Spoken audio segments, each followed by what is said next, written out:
From the School of Journalism and Mass Communication at the University of North Carolina at Chapel Hill, this is Carolina Week.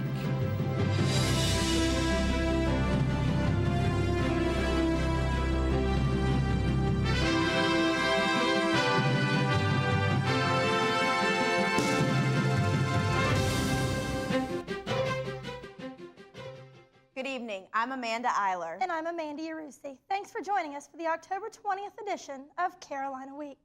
Our top story tonight: college students tend to think of themselves as unlikely to contract HIV. But the bad news is it's closer to home than we think. UNC researchers report an explosion of new HIV cases among North Carolina college students. 30 new cases have been reported in Wake, Durham, and Orange counties since June 2001. The lead researcher on the study and professor at UNC School of Medicine, Peter Leone, calls it a serious outbreak. Well, there hasn't been anything else that happened during this period that could have explained the increase, and I would estimate that the numbers may actually be 4 to 5 times greater than what we've seen. So if we have 56 students that have been identified, we may be looking at 200 to 300 students that may have been infected during that time period. The Center for Healthy Student Behavior offers free HIV testing and information. It's located on the second floor of Student Health Services. The race for Chapel Hill Town Council has taken on a university flavor. 6 of the 12 candidates currently running for Town Council have ties to UNC Chapel Hill. Diane Bachman, Rudy Giuliano, and Jim Ward all work for the university. Sally Green earned a PhD in English from the university. Mike McSwain is a senior currently enrolled, and Woodrow Barfield graduated from the UNC School of Law in 2003. Elections are November 4th. A proposal by Orange County commissioners to merge 2 school systems is creating a big difference of opinion. Local residents with children in the Chapel Hill Carborough School District or the Orange County School District voiced these opinions at a public hearing this past Thursday. The 2 systems are distinctly different. Orange County schools focus on vocational educational programs, and Chapel Hill Carborough schools place more emphasis on programs for college-bound students. Some spoke against the merger, and some spoke in favor of it. At this point in time, I'm opposed to the merger for a number of reasons. There's a lot of unanswered questions. Also, the impact it would have on the working parents and those on fixed incomes in the county would actually cost a lot of these people to move out of the county. Every child in this county, including the ones in Chapel Hill and including the ones in Orange County, deserves an excellent education, not just the ones privileged to live in Chapel Hill. Merger is the only way to permanently ensure that. Commissioners have scheduled a number of meetings and hearings about the merger during the next few months. The UNC Chapel Hill Tuition Task Force is recommending a plan that would raise tuition. The proposal calls for a $300 tuition increase per year for the next 3 years. If the UNC Board of Governors approves the tuition hike, it will bring more than $22 million to Carolina. The BOG will make a decision by February. Despite recent tuition increases, Carolina has been number 1 on Kiplinger's list of the best values in public colleges for the past 4 years. Some Carolina students are not pleased with the prices at the South Campus Mini Mart. The Mini Mart offers a variety of grocery items for students on South Campus. But shopping at the Mini Mart can get expensive. The Student Services Committee found some items to be marked up 100%. For example, a 10-ounce box of Rice Krispies that cost $3.75 at Food Lion cost almost $2 more at the Mini Mart. The committee and dining services are determining whether prices should change.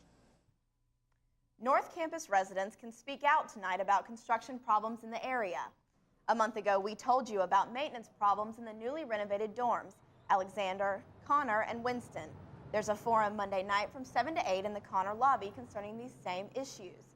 This forum will give residents a chance to voice their concerns and get some answers about maintenance in their dorms. All residents of these dorms are encouraged to attend. If you've seen fire and you've seen rain, well, then this is an exhibit you have to see.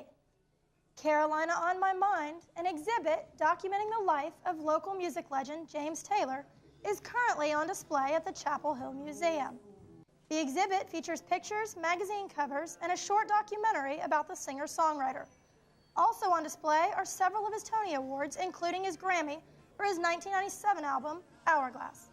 Senior Catalina Garatone says the exhibit testifies to the power of Taylor's music. I love how the biography touches on the way James Taylor is able to tie the local geography of North Carolina and Chapel Hill with the emotional attachment that we all have for this place through his music. Organizers aren't sure how long the exhibit will run, so it'd be a good idea to visit sometime this fall. Carolina students celebrated homecoming this weekend and wrapped things up with the annual Homecoming Step Show. Fraternities and sororities of the National Panhellenic Council competed on Saturday night. But this wasn't your average step show. Students grooved, sang, and stomped their way into the night. Phi Beta Sigma and Delta Sigma Theta won the competition. It's not the only fancy footwork we saw this weekend. That's right, Amanda. We sure saw quite a bit of that on the Smith Center floor Friday night. The team gave you a little dance party, didn't they, Amanda? A little grooving on the sure feet, did. definitely. Let's go right to our sports trivia question for this week. Has to do with Roy Williams. Which fact about Roy Williams is false? Was he an assistant coach under Dean Smith for 10 years, a 4-time National Coach of the Year candidate, or actually a winner? Did he have an 805 win rate in 15 years at Kansas, or was he born and raised in Kansas? We'll have that answer as well as your loaded weekend in Carolina sports when we return.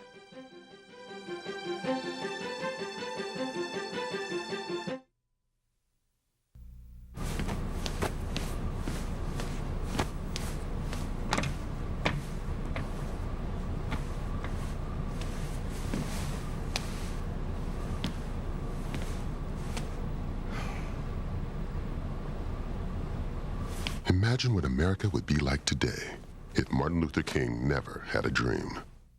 Help keep the dream alive. To find out more about the Martin Luther King Memorial in Washington, D.C., call or log on now.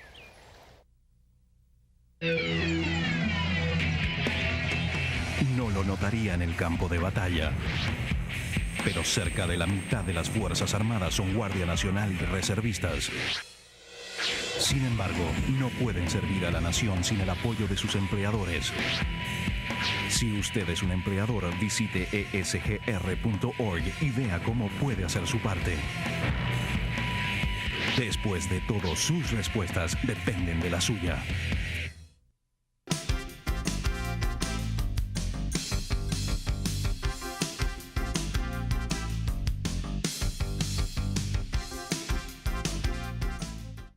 Welcome back to Carolina Week Sports.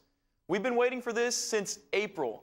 Carolina men's basketball team has made its 2003-2004 debut with new head coach Roy Williams at the center of attention.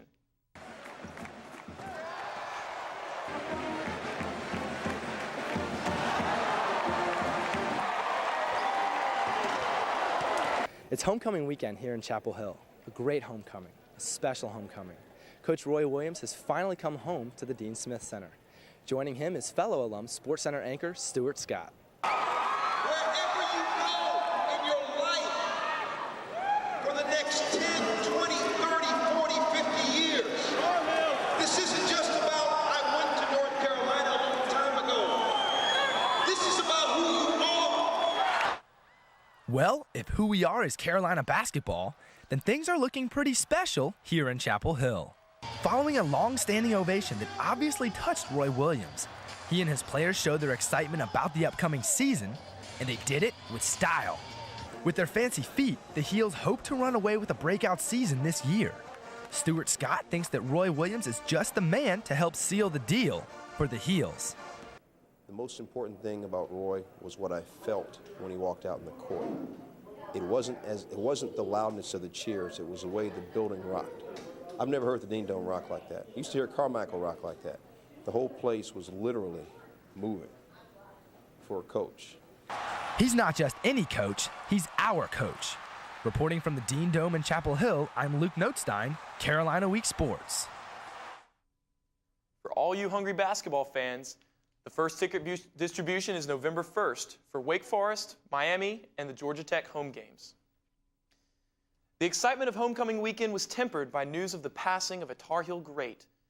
Before the football game, the university paid tribute to Charlie Choo Choo Justice, who passed away this past Friday. The Keenan video board showed clips of Justice's career. He was the 1948 National Player of the Year and is considered by many to be the greatest Tar Heel football player of all time. Carolina football fans already felt their share of heartbreak with the passing of Charlie Justice Friday. In the homecoming matchup against Arizona State, the Tar Heels were trying to avoid another heartbreaking scenario, 10 straight losses at home. Arizona State gets out to a fast start with this 49-yard catch and run by Derek Hagan for the touchdown. But Carolina would counter with its newfound ground game for 2 big scores. The Sun Devils stick with the air attack and lead 27-24 in the 4th. But Darian Durant would find Jock Lewis in the end zone to put UNC back on top, 31-27. The Tar Heels failed to convert third downs late, though. That gives the Sun Devils new life. And with no time remaining, Skylar Fulton comes down with the ball for the game-winning touchdown. The Tar Heels are stunned at the buzzer, losing 33-31. UNC players and coaches say this loss really hurts. A lot of guys sad, hanging their heads down, but we got to pick up our heads. We got one more day to dwell on this loss, and we just got to come back Monday and prepare. When we get in the meeting room, we just got to go at it. It might be the most painful loss of my entire life. Super Bowl was pretty tough, 1980. Because you never know if you're going to get back there again. But we'll be back. This football team will be back. The volleyball team is on a bit of a streak.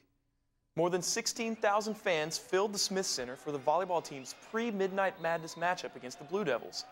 And it was a party. Actually, can we say block party? Momentum swung like a pendulum, with each team winning big points and bigger games. After 4 games, the match was tied at 2, and Duke jumped out to an 8-2 advantage in the 5th and final deciding game. Battle-tested, the Heels fought back, took the lead, and won, running away 15-11. The Heels' next match is at home Tuesday at 7 p.m. against 16th-ranked Notre Dame. On Saturday, the second-ranked Carolina field hockey team fell hard at number 3 Duke. It was the Heels' worst loss of the season, 5-0. But it wouldn't get any easier. The Heels returned home Sunday to face number 1 defending national champion Wake Forest. The Heels would have to pull it together quickly to avoid an unthinkable second loss in a row. But the Demon Deacons were the more rested team and score the first 2 goals of the match. The Heels finally answer with this Kelsey Curran deflection off a Laura Douglas shot. It's 2-1. Katie Tron keeps the Heels alive with some big saves late in the game, but the Heels lose to Wake, 2-1. Coach Karen Shelton and keeper Katie Tron agree that playing 2 top teams in the same weekend was a tough experience. We had a heartbreaker against Duke at their field. Might hurt us a little bit today. We had to play back-to-back games. Wake didn't. I'm so proud of the team because they really fought hard. It was our second game in a weekend. Wake Forest was coming off fresh. They hadn't played before, and I think we really gave them a lot of fight. We'll have more for you about Carolina's field hockey, their push to the championship, on our Wednesday edition of Carolina Week. The third-ranked men's soccer team battled NC State to a 1-1 tie Sunday in Raleigh. It's the Heels' 3rd tie of the season against 10 wins and 1 loss. Their next match is Wednesday at Davidson. Also, ladies, I wanted to bring you up to date. The women's soccer team was also in action Friday night with Clemson here in Chapel Hill. They took that game 6-1. Kat Reddick back in style, 2 goals and an assist. Awesome for the soccer team. Sounds like our sports. Picking it up. Picking it up a little bit. Picking it up. Speaking of picking it up, I'm telling you, Roy Williams is going to go ahead and pick it up for us. Let's go to that trivia question about the basketball team and Roy Williams. Okay. And what do you guys think the answer is going to be this week? I'm going to guess D.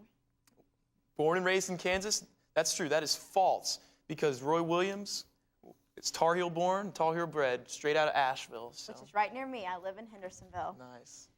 Thanks so much, Chris. It's going to be a great season. It's definitely great to have Roy back home. That does it for this edition of Carolina Week. Thanks for watching. Good night.